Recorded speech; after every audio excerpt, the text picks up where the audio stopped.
Let us see this question. यहाँ पर question कह रहा है समेशन AR x माइनस 2 की power r from r equal to 0 to 2n ये इसके बराबर है और a k की वैल्यू 1 है for k greater than n।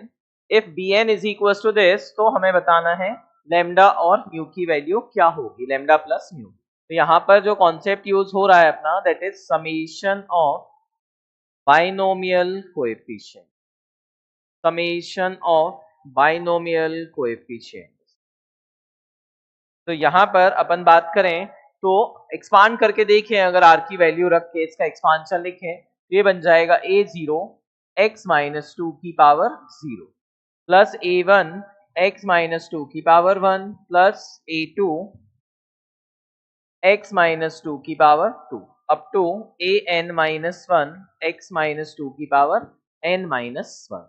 जैसे ही an आएगा तो उसकी वैल्यू क्या हो जाएगी 1 प्लस x माइनस 2 की power n plus x minus 2 की power n plus 1 up to x minus 2 की पावर 2n। बराबर में क्या लिखा है, बराबर में लिखा है br। तो br देखें हम तो ये बन जाएगा b0 x माइनस 3 की power 0 plus b1 x minus 3 की power 1 plus b2 x minus 3 की power 2 and so on up to bn। ये भी हम कहां तक जा रहे हैं, bn तक जाना है, हमें bn प्रूफ करना है। तो यहां पर भी अपन ऐसे ही चलते रहेंगे, आगे बढ़ते रहेंगे। अब हमें चाहिए क्या है, हमें चाहिए x की पावर, ये यहां पर क्या आएगा, यहां पर आएगा bn x माइनस 3 की power n and so on b2n x minus 3 की पावर 2। एक काम करते हैं, x माइनस 3 को हम कुछ रख देते हैं सो दैट एक्सप्रेशन थोड़ा सा सिंपल हो जाए। x माइनस 3 को हमने t रख दिया, x माइनस 3 को क्या रख दिया 2, तो x माइनस 2 क्या हो जाएगा, x माइनस 2 हो जाएगा t प्लस 1। x माइनस 3 लिखा है तो एक 1 को इधर भेज दें तो x माइनस 2 हो जाएगा t प्लस 1।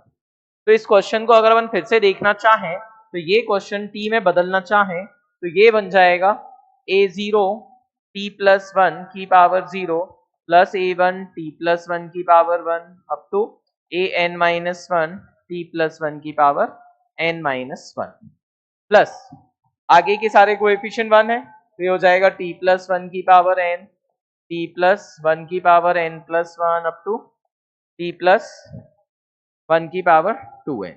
राइट साइड में चलें तो राइट साइड में हमने x माइनस 3 को t मान लिया तो b0 t की पावर 0, b1 t की पावर 1, b2 t की पावर 2, bn t की पावर n, b2n t की पावर 2n।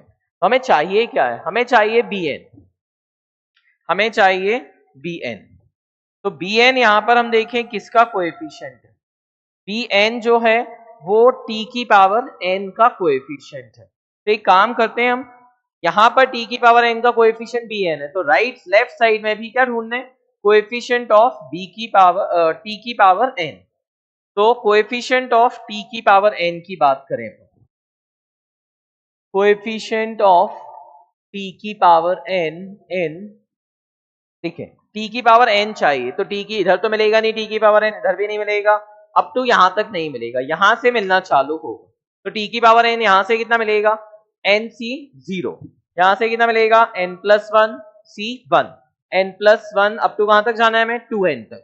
तो 2n तक चलते हैं अपन, अपने को क्या चाहिए t की पावर n, तो t की पावर n मिल जाएगा nc0 n plus 1 c1 and so on, और वो किसके इक्वल होगा bn के, वो किसके इक्वल होगा bn के। तो दोनों तरफ देखें तो एक तरफ तो आ रहा है bn और दूसरी तरफ आ रहा है nc0 plus n plus 1 c0 1 plus n plus 2 c2 up to 2n cn, इसका सम करना है। तो ये 1 लिखा है, इस 1 को मैं थोड़ा सा डिफरेंट तरीके से लिख रहा हूं, n प्लस 1 c0 लिख दिया, n प्लस 1 c1। तो ये एक प्रॉपर्टी होती है NCR प्लस NCR माइनस 1, तो इन दोनों का सम मिलके बन जाएगा n प्लस 2 c1 और उसके आगे लिखा है n प्लस 2 c2, इन दोनों का सम मिलके बन जाएगा n plus 3 c3 and so on. तो देखिए हम ये वाली टर्म उठा के लाए तो बन के क्या आया, ये तो सेम बन के आया, ये एक कम बन के आया, तो जब ये वाली टर्म उठा के लाएंगे हम तो इसके इधर ये तो सेम आएगा, ये एक कम आएगा, ये एक कम आएगा, ये एक कम आएगा, तो ये हो जाएगा 2n + 1 cn, 2n + 1 cn। तो यहां से अब हम कंपेयर कर लें। अब 2n + 1 cn, एक तो हमें दिया है ऐसा कुछ कि लैम्डा प्लस म्यू बताना है, 2n + s और म्यू। तो इस सम को हम चाहें तो ऐसा भी लिख सकते हैं, 2n + 1 cn + 1, ये और ये वैल्यू क्या होगी, सेम। तो लैम्डा की वैल्यू भी 1 हो गई और म्यू की वैल्यू भी क्या हो गई, 1। कंपेयर करने पर क्वेश्चन से पता चला, तो लैम्डा प्लस म्यू कितना हो गया, ये इस क्वेश्चन का आंसर।